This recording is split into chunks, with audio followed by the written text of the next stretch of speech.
no se desprenden directamente de las Sagradas Escrituras, la tradición y el magisterio de la Iglesia, pero sí un laico tiene la libertad de estar de acuerdo con ellos sin contradicción con estos grandes principios. Esto es muy importante para evitar todo tipo de clericalismo, de integrismo, ¿no? O de pretensión de afirmar un solo sistema social a partir de la cosmovisión cristiana de la vida, como lamentablemente muchas veces sucede con propuestas socialistas en sus diversas versiones, que son presentadas como la única opción que un cristiano tendría o como algo necesariamente derivada de la concepción católica así de la vida, ¿no? Entonces, para evitar este tipo de clericalismos, estamos afirmando que los principios científicos de la Escuela Austríaca de Economía que sostienen la eficiencia de la economía de mercado no se desprenden necesariamente de las Sagradas Escrituras, pero sí se pueden afirmar sin contradicción con los grandes principios de la doctrina social de la Iglesia. Bien, entonces, observemos que el primero, ¿no?, que es la primacía del bien común, hoy en día tiene mucho que ver, como han afirmado Pío XII y Juan XXIII, fundamentalmente, con una organización constitucional que proteja los derechos de la persona. O sea, si el bien común se define como el conjunto de condiciones de vida social que permite y garantiza el desarrollo de la persona, entonces en el mundo moderno, ¿no?, y este es el paso adelante que se da desde Pío XII en adelante, el bien común, ¿cuál puede ser, digamos, el único bien común a todos? El único bien común a todos, participable al mismo tiempo, es precisamente el orden constitucional. Y Pío XII y Juan XXIII inauguran una tradición de magisterio donde una constitución que limite el poder y garantice los derechos de la persona es fundamental para este bien común y sería además el bien común por antonomasia, ¿no? Porque fíjense que para que un bien sea común no puede ser un bien privado, ¿no? En cambio, gozar de los beneficios de la justicia a través de un orden constitucional puede ser un bien participable a todos al mismo tiempo, ¿no? De más está decir que, por lo tanto, parte esencial del bien común es el respeto a los derechos principales de la persona, que se puede debatir a veces cuáles son y hasta dónde llegan, pero el magisterio, por lo menos, desde Pío XII en adelante, ha sido muy claro en cuanto a que la dignidad de la persona humana, creada a imagen y semejanza de Dios, es aquello de lo cual se desprenden los derechos fundamentales de la persona que deben estar protegidos por un sistema constitucional. Por lo tanto, ¿cuál es la relación entre la economía de mercado y el bien común? Que justamente la economía de mercado no es una política económica cualquiera, compatible con cualquier régimen. La economía de mercado es el resultado económico de ciertos derechos individuales que deben estar protegidos en el orden constitucional, como el derecho a la propiedad privada y a la libertad de comercio, derecho a ejercer toda industria lícita, etcétera, etcétera. Por lo tanto, cuando hay un orden constitucional que custodia las libertades individuales, la economía de mercado surge como un resultado de este Estado de Derecho que protege jurídicamente esas libertades. Para dar un ejemplo concreto de lo que estoy diciendo, fíjense que desde 1789 en adelante, el desarrollo de los Estados Unidos, el desarrollo económico, no fue planificado por Washington, sino que fue un resultado espontáneo de un sistema de libertades individuales garantizado por la Constitución Federal. ¿Está? Por lo tanto, ¿en qué medida la economía de mercado es compatible con el bien común desde el punto de vista de la primacía del bien común? En la medida que la economía de mercado es el resultado de derechos individuales que son protegidos por la Constitución, por una Constitución liberal clásica. Ahora bien, tiene esto que ver con el segundo gran principio de la doctrina social de la Iglesia, que es la función social de la propiedad, y sí, por supuesto, es clave para lo que estamos diciendo, porque si uno está embebido de los principios científicos de la Escuela Austríaca de Economía, entonces ahí uno comprende que el mercado es un proceso que lo que hace es coordinar el conocimiento disperso de oferentes y demandantes a través del precio libre. Esto es una de las principales conclusiones que surge del libro La acción humana de von Mises, de 1949, y de los estudios y artículos importantísimos de Friedrich Hayek sobre el conocimiento. ¿Está? O sea, la Escuela Austríaca de Economía no concibe al mercado como un modelo de competencia perfecta, sino como un proceso donde oferentes y demandantes tienen conocimiento limitado, tienen conocimiento disperso, pero la manera en la cual ese conocimiento disperso tiende a coordinarse es el precio libre y la libertad de entrada al mercado. Por eso se dice que en este sentido la economía es espontánea. Bien, ¿tiene esto una función social? Evidentemente. La función social de la coordinación entre oferta y demanda es que los consumidores sean provistos de la mayor parte de bienes y servicios al menor costo posible y con la mayor calidad. Y eso es lo que se produce con la coordinación entre oferta y demanda a través de un mercado libre con libertad jurídica de entrada. La libertad jurídica de entrada es esencial. Esto se podría describir negativamente como la ausencia de monopolios legales, la igualdad ante la ley y la ausencia de privilegios para el acceso al mercado, cosa que obviamente es esencial para el bien común. El bien común queda cortado, queda fuertemente herido cuando al mercado se accede por los contactos que haya en el poder legislativo o en el poder ejecutivo. Esa mala convivencia entre mercado y Estado no tiene nada que ver con lo que propone la Escuela Austríaca de Economía, ha sido descrito por algunos autores como crony capitalism y es obviamente contradictorio con el bien común y la función social de la propiedad. Está adelantándome a una pregunta que seguramente va a venir. Los economistas austríacos, sobre todo a partir del desarrollo de los estudios que hace Mary Rothbard, uno de los grandes discípulos de Mises, sostiene que en un mercado abierto es casi imposible la existencia de precios de monopolio porque la competencia potencial con la que se enfrenta un eventual precio de monopolio es casi infinita, sobre todo teniendo en cuenta el arancel cero, ¿no?, que se propone en una economía de mercado. Bien, pero me estoy adelantando a una pregunta que seguramente va a venir. Entonces, ¿es compatible la economía de mercado con la función social de la propiedad? Por supuesto, porque el mercado es el modo en el cual la propiedad cumple esa función social, a saber, ¿no?, que la propiedad sea útil al bien común, que sea útil, como dice von Mises, a la cooperación social. Entre paréntesis, esto también es muy interesante para el fundamento del derecho a la propiedad, que en Santo Tomás de Aquino es un precepto que figura como un precepto secundario de la ley natural, no primario de la ley natural. Eso significa que la propiedad para Santo Tomás de Aquino forma parte de ciertas, de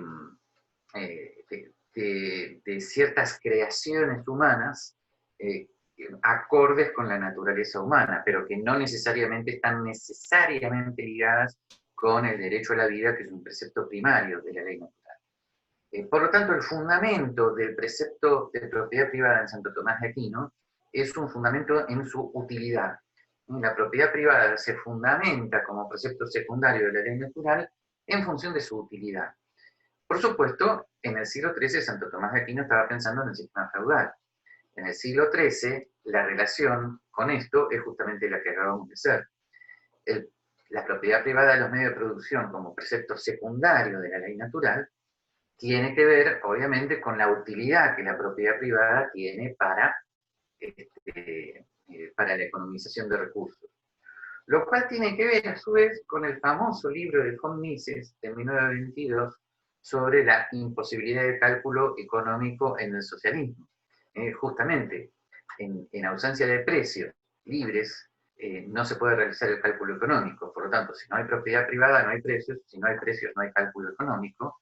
Y por lo tanto, acá vemos de manera mucho más clara la función social de la propiedad. Justamente permitir el cálculo económico. Esto es la evaluación del precio de venta en relación a los costos del factor de producción, cosa que a su vez es esencial para el bien común, porque en un mercado libre, aquel que no puede mantenerse en el mercado, aquel que es ineficiente, para, para economizar los factores de producción en función de las necesidades de la demanda, sale del mercado sencillamente porque quiebra. En cambio, se mantiene en el mercado aquel que es más eficiente en la provisión de los bienes y servicios.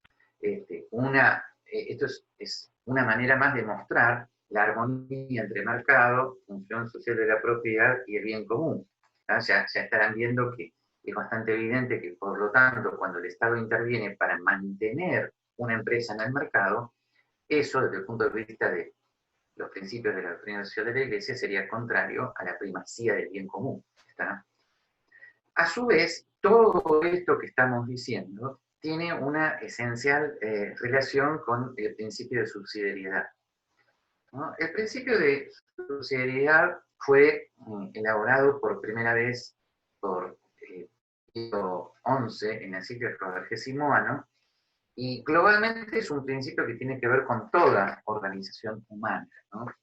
Afirma que las estructuras mayores en la administración de una sociedad no deben, no deben impedir aquello que, comillas, las estructuras menores puedan hacer. Para explicar esto, demos sencillos ejemplos. Dije que esto tiene que ver con toda organización social. Por ejemplo, el Papa no debe hacer aquello que, puede hacer, que deben hacer los obispos no deben hacer aquello que les corresponde a los sacerdotes, y así sucesivamente. O el rector de una universidad no debe hacer aquello que debe hacer el decano no debe hacer aquello que deben hacer los profesores, y así sucesivamente. ¿Está? Entonces, es un principio positivo de no intervención para no anular la función de los diversos niveles de administración en una sociedad. Pero claro, estamos hablando en este caso de ejemplos de lo que Hayek llamaría órdenes deliberados. En el orden espontáneo de la sociedad, cuando los derechos individuales están garantizados, entonces surge una potencialidad infinita de iniciativa privada en el ámbito económico y por supuesto también en el ámbito de salud, educación y seguridad social. Si el principio de subsidiariedad implica entonces, en ese caso, afirmar que el Estado no debe hacer aquello que la iniciativa privada puede hacer. Y es entonces cuando viene la gran discusión, porque claro, como dije al principio, la doctrina social de la Iglesia no establece de una vez y para siempre qué es aquello que los privados pueden hacer. Para comprender qué es aquello que los privados pueden hacer, necesitamos una determinada teoría económica que nos muestre la potencialidad del orden espontáneo del mercado. Por ejemplo, si alguien está convencido de que el mercado no puede ocuparse para nada de la oferta monetaria, entonces, claro, va a decir el Estado tiene que intervenir en la oferta monetaria, pero si uno está educado en los principios de la Escuela Austríaca de Economía y comprende que la moneda es una mercancía más en el mercado cuya oferta tiene que ver con la libre oferta y demanda de patrones monetarios, bien, entonces obviamente el Estado no debe intervenir en el orden espontáneo del mercado en el caso monetario. Y así sucesivamente. Por supuesto, acá viene la pregunta del millón. ¿Está permitida en algún caso una intervención del Estado? Bueno, yo creo, y esto ha producido muchos debates entre los liberales clásicos, yo creo que Hayek solucionó de alguna manera la cuestión, porque el debate sobre si el Estado debe o no intervenir no está del todo bien planteado. Lo que Hayek dice es que hay que preguntarse de por qué nivel del Estado estamos hablando, o sea, por qué nivel administrativo. ¿Estamos hablando del Estado nacional, estamos hablando de las provincias o estamos hablando de municipios? O en términos anglosajones, estamos hablando del Estado federal, de states o de municipios, ¿no?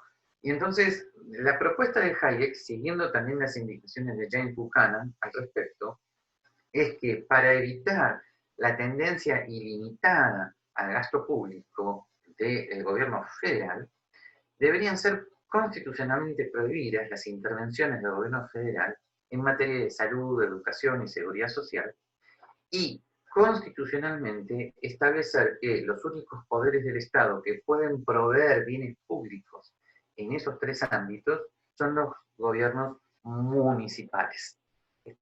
O sea, Hayek admite que el gobierno municipal puede discrecionalmente proveer bienes públicos siempre que, y acá hay una serie de condiciones que deberían ser elevadas a nivel constitucional, siempre que no se impida la iniciativa privada en el mismo ámbito en el cual está el Estado actuando, siempre que ese bien público sea financiado por impuestos aprobados por los habitantes del municipio, no taxation without representation, siempre que esos impuestos no deriven de impuestos progresivos a la renta, siempre que esos impuestos no sean financiados por sistemas inflacionarios, o sea, una serie de restricciones a la provisión de bienes públicos que garantizan al mismo tiempo la iniciativa privada en todas las áreas. Entonces, para bajar esto a tierra, supongamos que un municipio ofrece como bienes públicos un colegio secundario y un hospital financiados por impuestos municipales. Ningún problema, diría Hayek, siempre que nada impida el desarrollo de la iniciativa privada en las mismas áreas. ¿Está? Desde este punto de vista,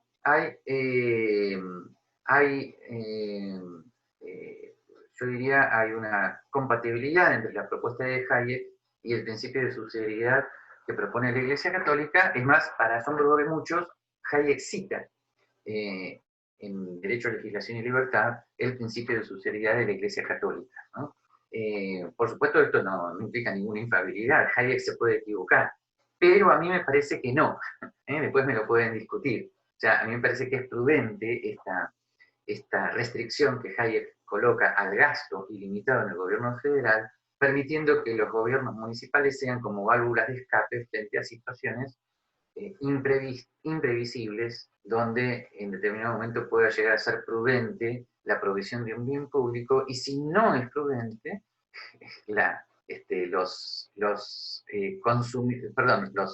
ciudadanos, habitantes del municipio que tienen una mayor conciencia del gasto, no votarán por los impuestos correspondientes, ¿no? Bien. Por lo tanto, tenemos, fíjense, una armonía de la economía de mercado con el bien común, la función social de la propiedad, el principio de subsidiariedad.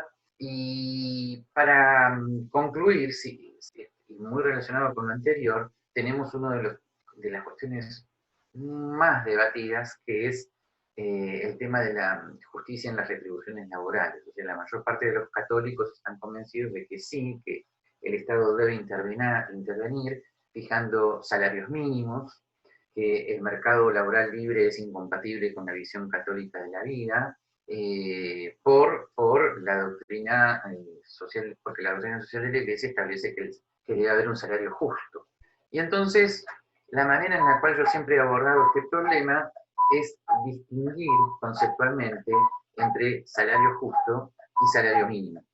O sea, no negamos en absoluto que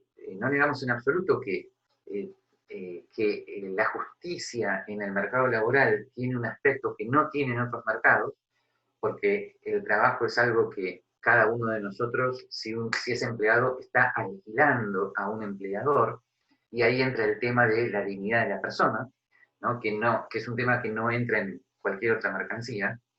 Por lo tanto, se puede hablar de ideales de justicia eh, este, en la retribución laboral. O sea, se podría llegar a decir que es justo que las personas tengan cada vez un mayor salario real para tener un más alto nivel de vida. El asunto es cómo se logra, ¿no? O sea, y ahí viene un nivel más opinable en relación a la doctrina de la Iglesia, donde entran cuestiones que dependen de la teoría económica que manejemos. Los que estamos formados en la Escuela Austríaca de Economía sabemos que la única manera para elevar el salario real, ¿no?, es aumentar la tasa de capital y la inversión disponible. Porque solamente el aumento de los bienes de capital, como señala von Mises, con mayor velocidad que el aumento del ritmo de la población, es lo que puede aumentar la tasa de salario real. Esta es una cuestión en la cual después podemos seguir profundizando. Es clave para comprender lo que la escuela austríaca afirma acerca del desarrollo del ahorro, de la inversión, del aumento de los salarios reales, etcétera, etcétera. La compatibilidad de esto con la doctrina social de la Iglesia es que si la doctrina social de la Iglesia está proponiendo eh, eh, una, un mayor nivel de vida para todos, bueno, eso es lo que la economía de mercado logra. Ahora, a su vez, alguien me puede decir, bien, pero hay determinados momentos donde la tasa de capital es muy baja y por lo tanto el salario real es muy bajo. Sí, el criterio de la productividad como criterio de salario justo fue reconocido explícitamente por Juan XXIII en la encíclica Mater Magistra de 1961, por el Vaticano II en la Constitución Gaudium et Spes. O sea, el tema de la productividad como criterio de justicia no fue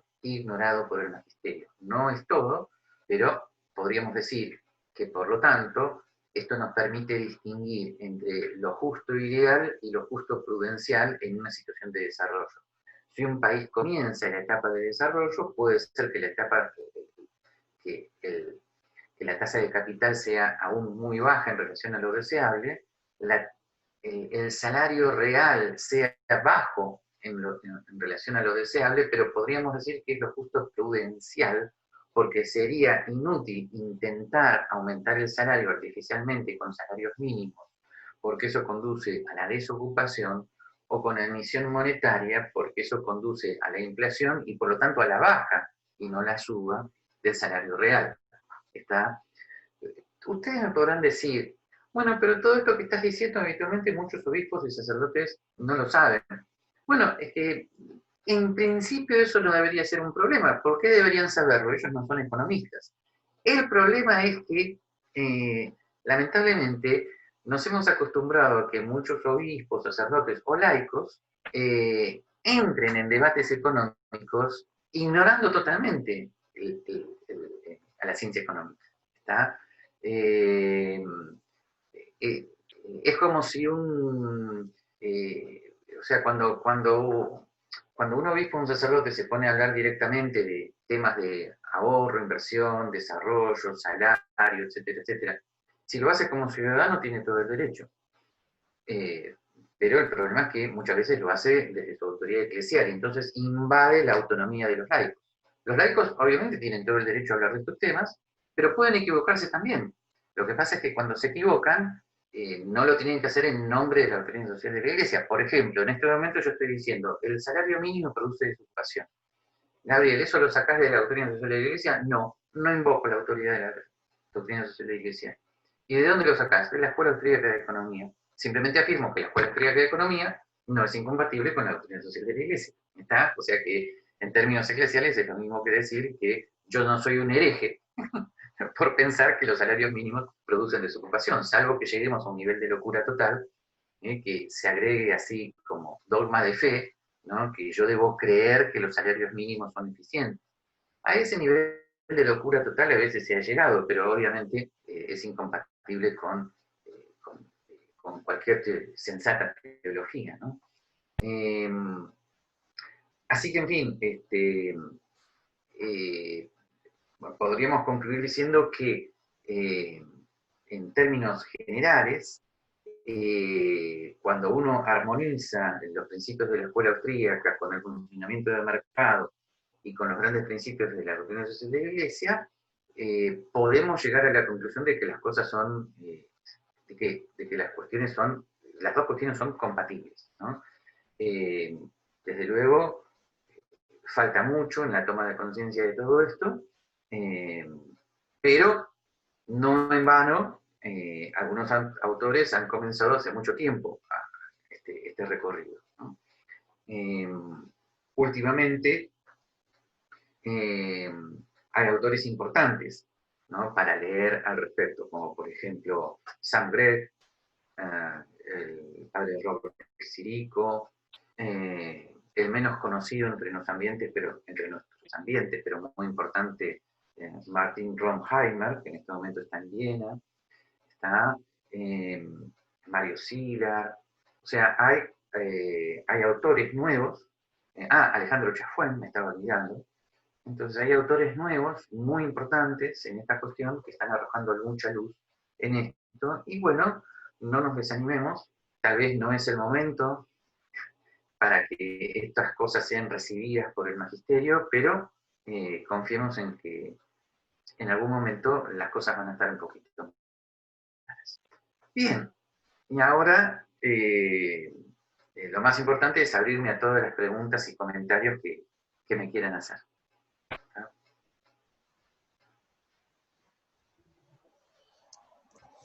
¿Me escucha, profesor? Sí, perfectamente. Bueno, principalmente muchas gracias por los 3 puntos que nos pudo mencionar.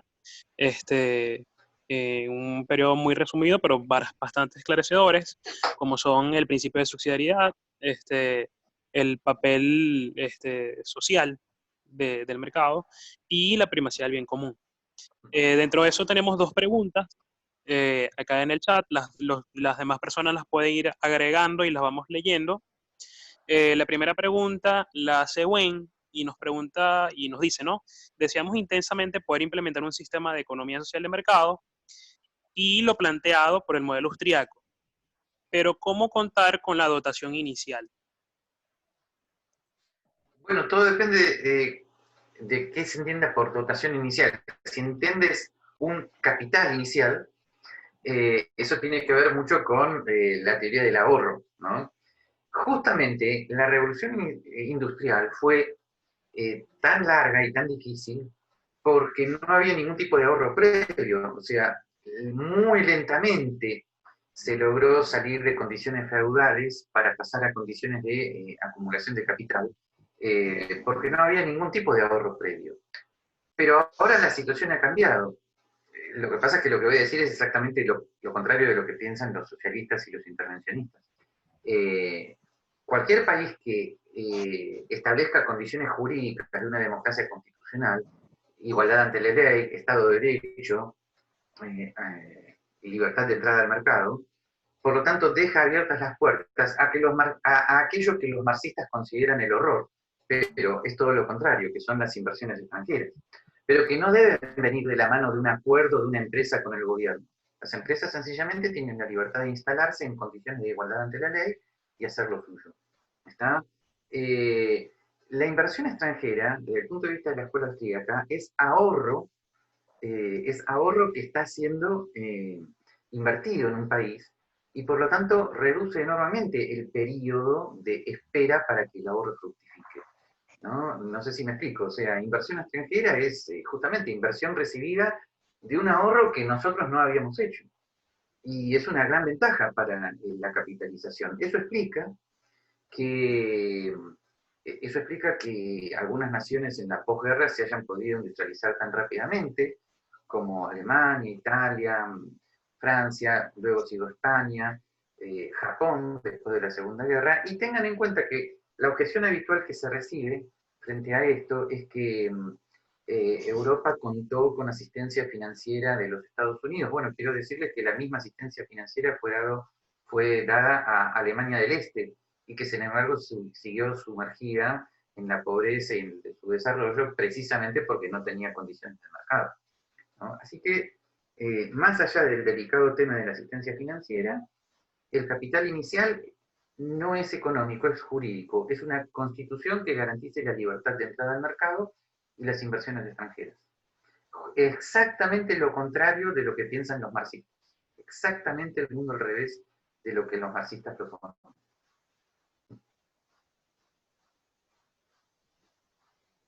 Ok, profesor, vamos con la siguiente pregunta que le realiza Jorge Toro. Él nos dice, ¿acaso la intervención del municipio en la actividad de mercado no implica un ciclo circular donde a los privados se les termina cargando más para poder ofrecer dicho bien público? No, porque una de las condiciones que Hayek coloca y que emanan de la tradición jurídica norteamericana que se perdió es no taxation without representation. O sea que los bienes públicos no pueden ser provistos obligatoriamente por el municipio, sino que tienen que ser propuestos por el intendente y votados por los ciudadanos. Esta es la diferencia entre el gasto público federal y el municipal.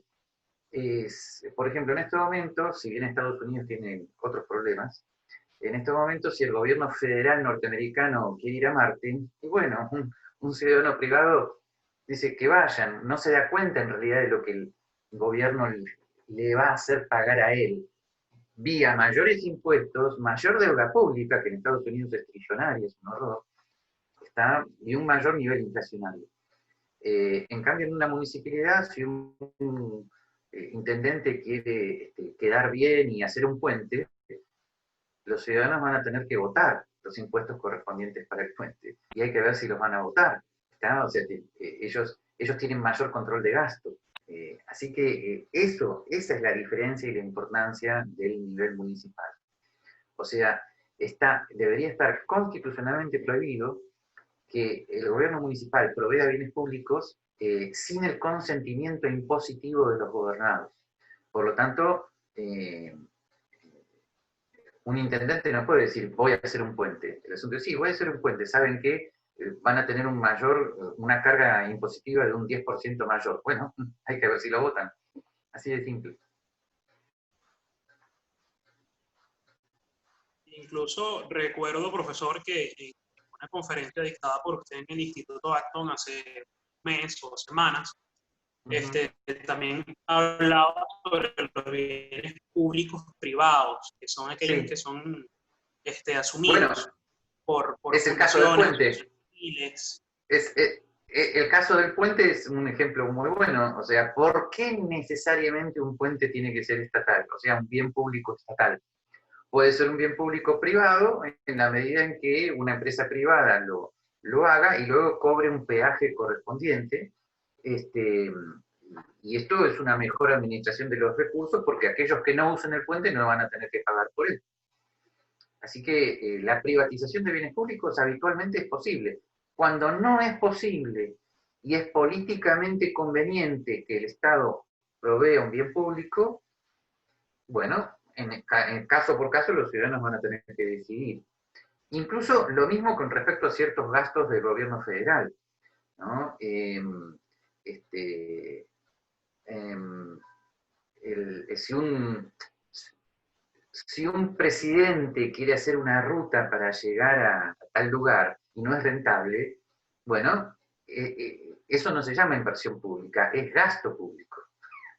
¿Está? Y como tal debería ser anunciado y explicitado. Lo que quiero decir con esto, por ejemplo, Hayek no tendría, en sus escritos, se nota que él no se opone absolutamente a que un gobierno federal, ejemplo, haga una ruta para llegar a tal lugar. Sencillamente lo que aclara es que eso no es inversión pública, es gasto. Es gasto y que implica un financiamiento muy delicado. Justamente como habitualmente, cuando los gobiernos nacionales proveen bienes públicos, el ciudadano promedio pierde conciencia de lo que se está gastando, es que Hayek propone, ¿no? La primacía del gobierno municipal, de acuerdo a toda la tradición municipalista norteamericana, que fue muy eficiente al principio, ¿no? De ahí vienen cosas que habitualmente vemos en las películas. El hospital que vemos en las series de los médicos, ¿no? Por ejemplo, de Doctor o House, son hospitales municipales.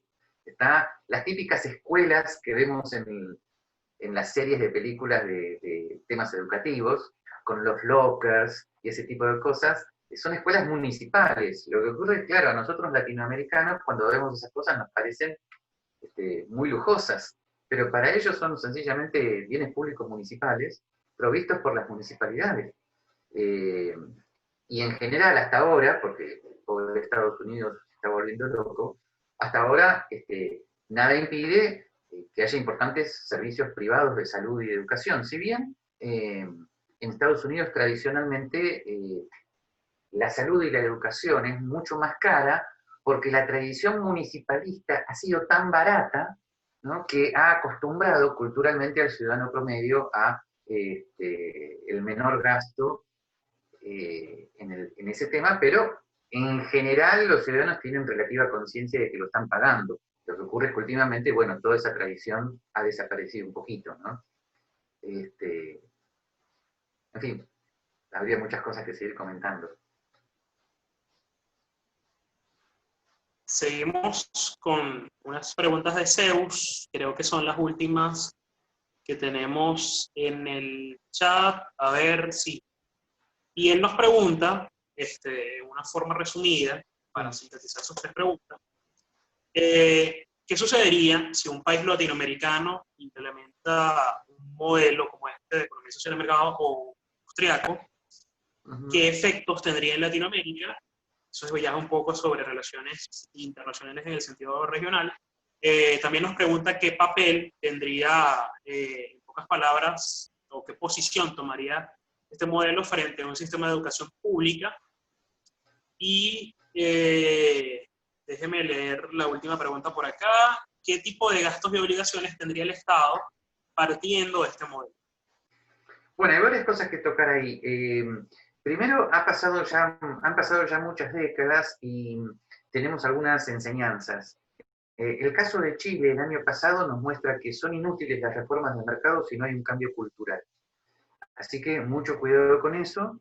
Es preferible transformaciones culturales antes que políticas de mercado aparentemente exitosas colocadas desde un presidente, de un ministro, pero sin comprensión cultural de la primera advertencia que quiero hacer.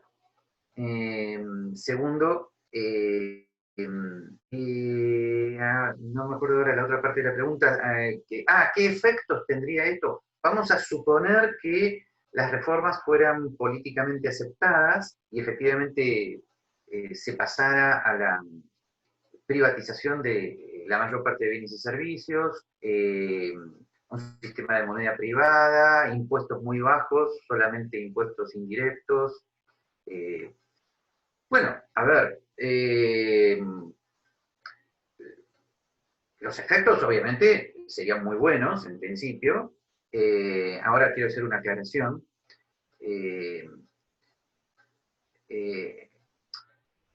Hay que cuidar acá dos cosas. Yo creo que si hacemos unas reformas estructurales de mercado verdaderamente, la principal reforma tiene que ser jurídica, como dije antes. O sea, estas privatizaciones y desregulaciones tienen que surgir de una constitución, ¿está? No pueden surgir de una voluntad política de alguien y con un sistema institucional desastroso, ¿está? Porque así como se hace, se deshace, ¿está?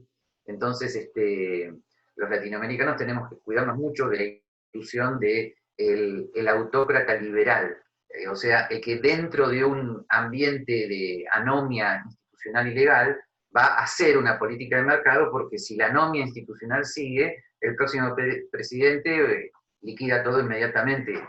Así que tiene que haber una reforma constitucional de la cual emerjan las reformas de mercado. Y acá dos advertencias.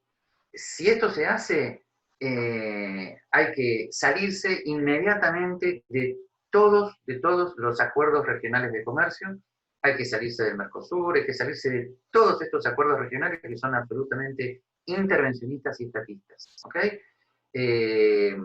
Y frente a la famosa pregunta de qué va a hacer Argentina o Venezuela, con quién va a comerciar, son preguntas planteadas desde un colectivismo metodológico y ontológico. O sea, esa no es la pregunta es, los ciudadanos argentinos o venezolanos, por ejemplo, ¿con quiénes van a decidir comerciar? Es cuestión de ellos. Los estados no tienen absolutamente nada que decir al respecto y se pueden salir absolutamente de un día para otro de todo tipo de acuerdo internacional que haya atado a ese estado a determinados pactos comerciales. Y otra advertencia muy importante es que sí, cuando en estos países hay empleados públicos que dependen de las empresas públicas que van a ser privatizadas, ahí sí lo prudencial sería, sí, privatizar estas empresas o deshacerlas, pero por una cuestión de justicia, seguir pagando el salario de estos empleados públicos por un tiempo determinado, 1 año, 2 años. Sí, eso es muy importante.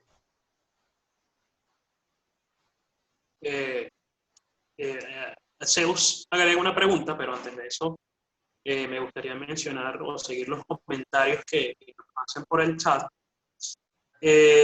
Alfonso López nos dice que actualmente en Latinoamérica la izquierda ha tomado mucha fuerza y que Sí, por eso él cree que deberíamos enfocarnos en una reforma cultural principalmente.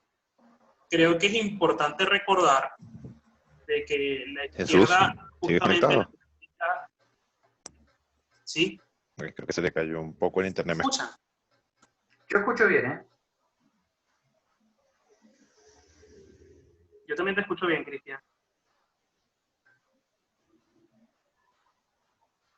Bueno, en el comentario que estaba continuando, Sí, hay que recordar que la izquierda en Latinoamérica tuvo sí, su proceso de sembrar la cultura latinoamericana desde 1920, 1910, que se fue sembrando, que se fue construyendo, y que ese trabajo es el que tenemos pendientes, estas nuevas ideas que queremos llevar a Latinoamérica.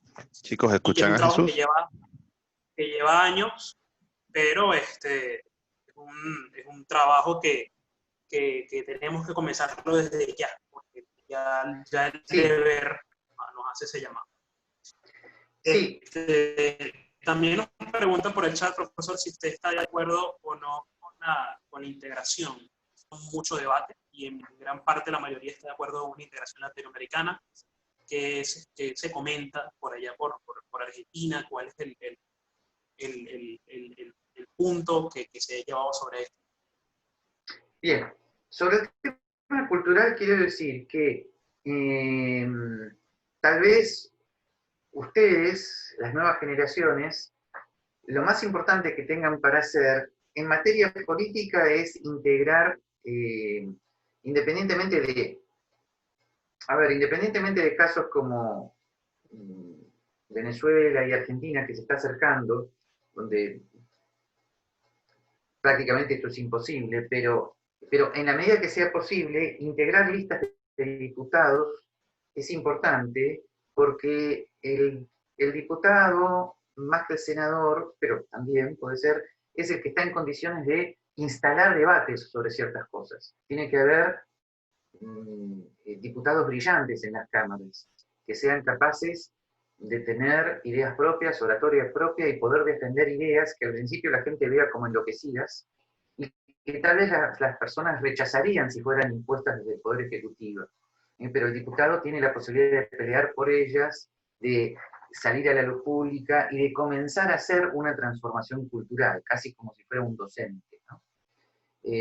Al mismo tiempo, las nuevas generaciones creo que tendrían que tener una actividad mucho más profunda en temas como cine y literatura, ¿no? Que son ámbitos culturales importantísimos por donde las ideas también se difunden enormemente. Y, y después con respecto a la integración, bueno, ya lo dije, espero no ser muy extremo al respecto, pero si ustedes abren el mercado, si ustedes eliminan todo tipo de aranceles, si tienen arancel cero, libertad de entrada al mercado, desregulan todo y privatizan todo, no hay necesidad de ningún acuerdo con ningún otro Estado. La integración se va a producir de manera unilateral. ¿Por qué? Porque ese lugar se va a convertir en una especie de paraíso de libre mercado, donde va a haber libre entrada y salida de todo tipo de capitales y de personas, y por lo tanto la integración se va a producir ipso facto. Sencillamente aquellos que quieran comerciar, comerciarán, aquellos que no, no. ¿Está? Pero yo no recomendaría que una reforma del libre mercado se una a pactos regionales de libre comercio porque no son libre comercio, son regulaciones sobre el comercio. ¿Está?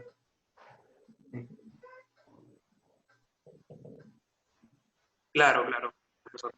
Bueno, aquí el enfoque que se ha dado mucho al respecto de esta integración latinoamericana ha sido más por el análisis de la posición de Latinoamérica frente a las crisis mundiales o las coyunturas mundiales, que nosotros todavía hasta la actualidad no tenemos como que posición en esos debates internacionales.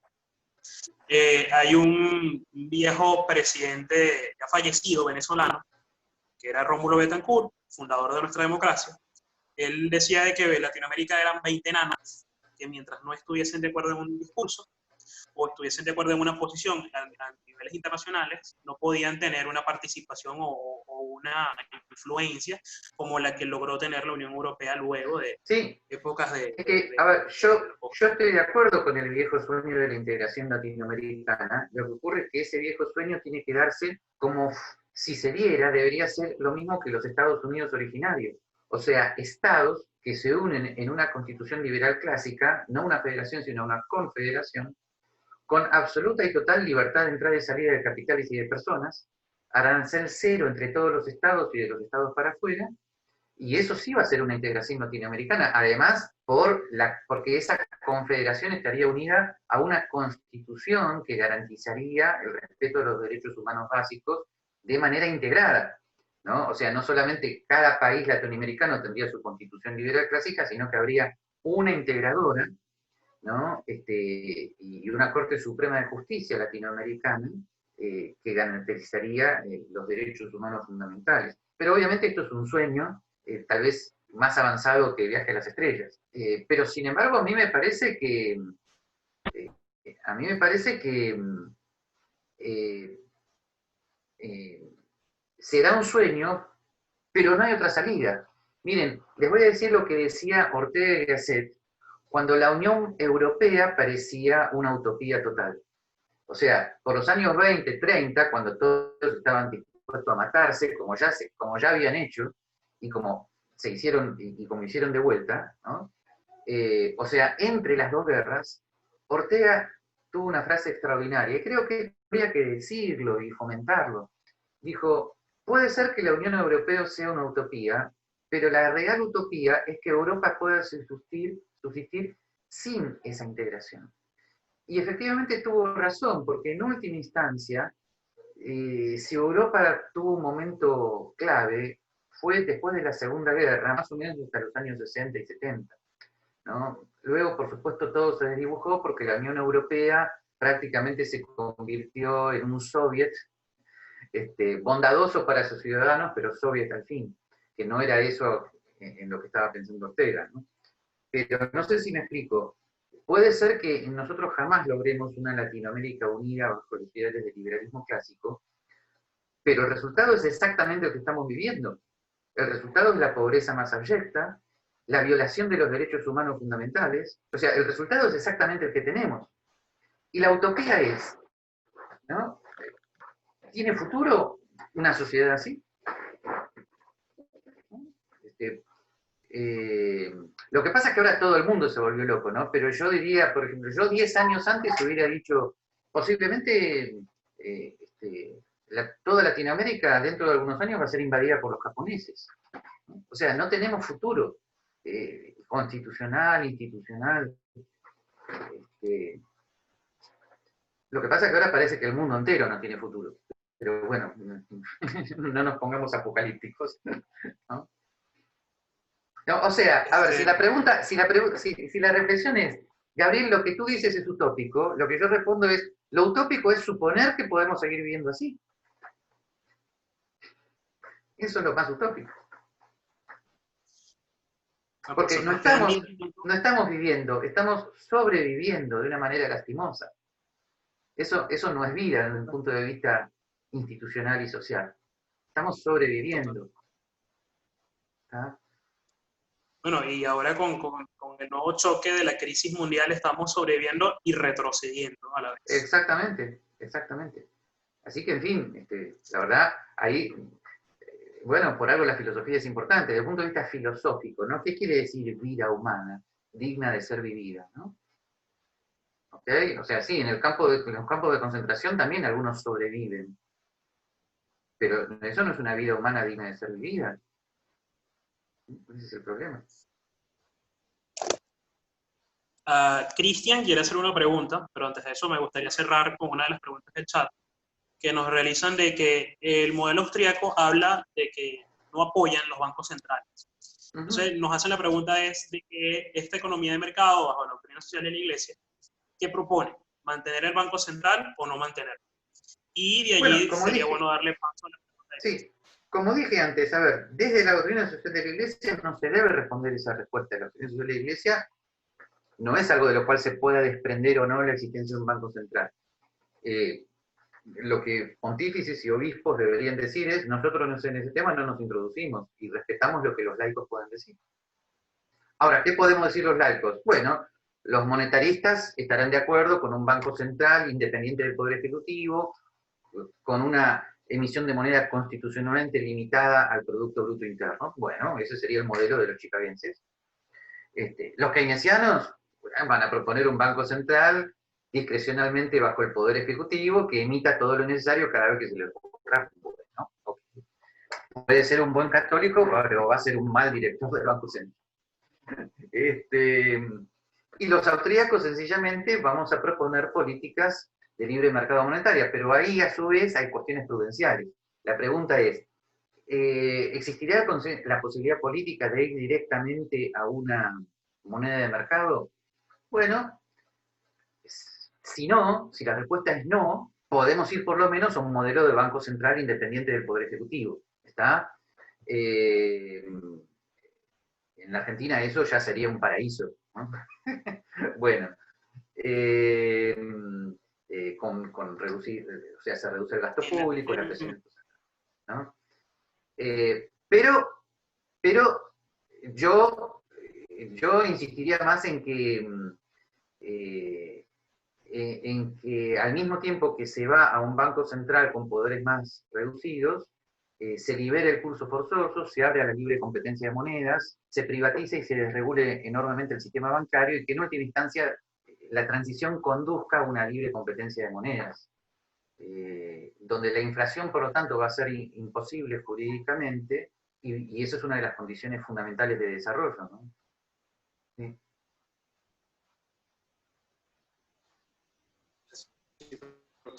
Bueno, en Venezuela la anécdota es un poco parecida a la Argentina. Acá veníamos de un banco central sometido a las decisiones de la presidencia o el ejecutivo. Se fue avanzando hasta que el propio gobierno que se mantiene hoy en día estableció en su constitución de que el Banco Central era una institución independiente, pero eso nada más está en papel y letras y nada que se ejerce su función. Bueno, esperemos que en el futuro podamos seguir avanzando y aprendernos de los errores para lograr muchas cosas. Le doy la palabra a Cristian, que creo que va a hacer una pregunta. Sí, profesor, yo tenía una pregunta más orientada a los aspectos filosóficos de la economía social de mercado, ya que esta viene ligada ampliamente a lo que es la Iglesia Católica y pues, los valores cristianos. En ese sentido, la economía social de mercado ha tenido que ir mutando a medida que avanza el tiempo y ahora le agregas el tema ecológico. Sin embargo, en el mundo tenemos ahorita la irrupción de lo que es la posmodernidad, todas estas olas de género, de feminismos radicales, de movimientos antirracistas y así sucesivamente, que plantean nuevas construcciones y deconstrucciones de lo que es el ser humano. ¿Dónde se ubicaría una doctrina que puede ser percibida ciertamente como conservadora dentro de estos nuevos espectros?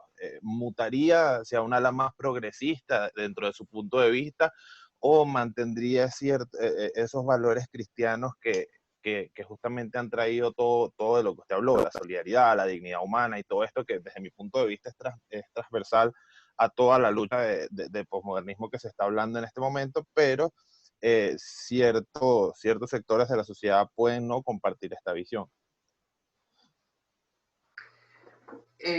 Por un lado, hay que seguir insistiendo en que la democracia constitucional y el occidente, digamos, el occidente liberal clásico es un largo fruto del judeo-cristianismo, ¿no? Por algo, cuando Benedicto XVI lo dijo estrictamente en sus discursos al Parlamento británico en el 2010 y el Parlamento alemán en el 2011, muy pocos pudieron entenderlo, ¿no? El discurso de Benedicto XVI al Parlamento alemán del 2011 parece escrito por Hayek, más o menos, una cosa espectacular. Así que hay que seguir insistiendo en el occidente liberal clásico como un fruto del judeocristianismo. Ahora, obviamente, en las circunstancias culturales actuales, no podemos acceder al Estado y desde el Estado intentar imponer el judeocristianismo. Lo que sí podemos hacer, eso sería contrario a la libertad religiosa, lo que sí podemos hacer es volver, de alguna manera, a una constitución liberal clásica donde se garantice el derecho a la libertad religiosa, a la libertad de expresión y el derecho a la asociación de todos.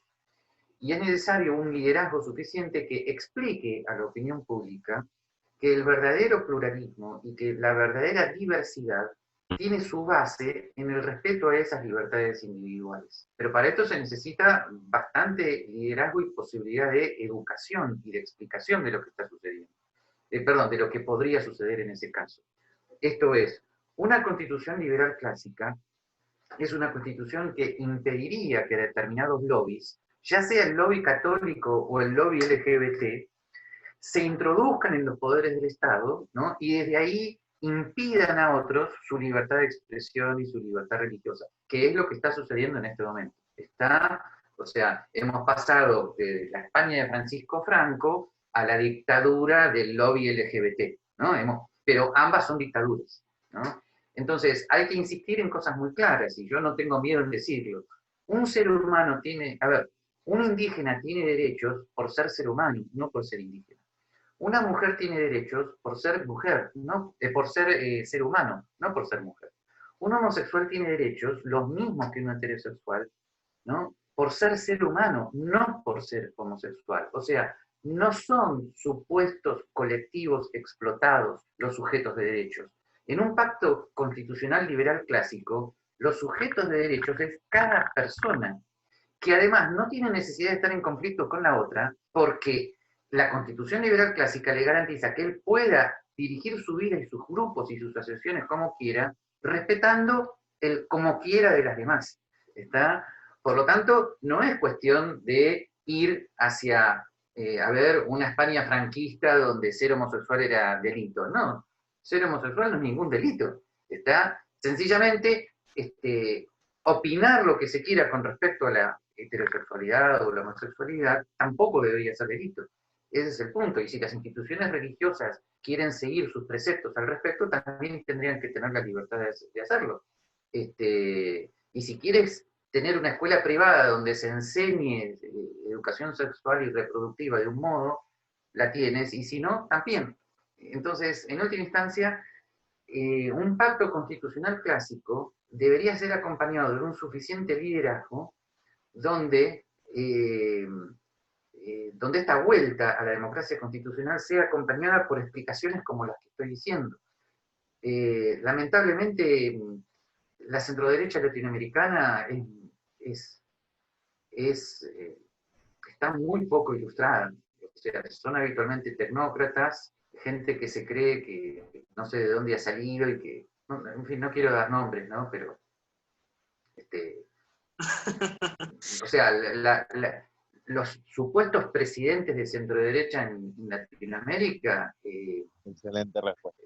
la verdad no quiero dar nombres, pero no están a la altura de las circunstancias históricas. Son un absoluto desastre y conducen a sus respectivos países nuevamente a la izquierda porque provocan reacciones, ¿no? Totalmente.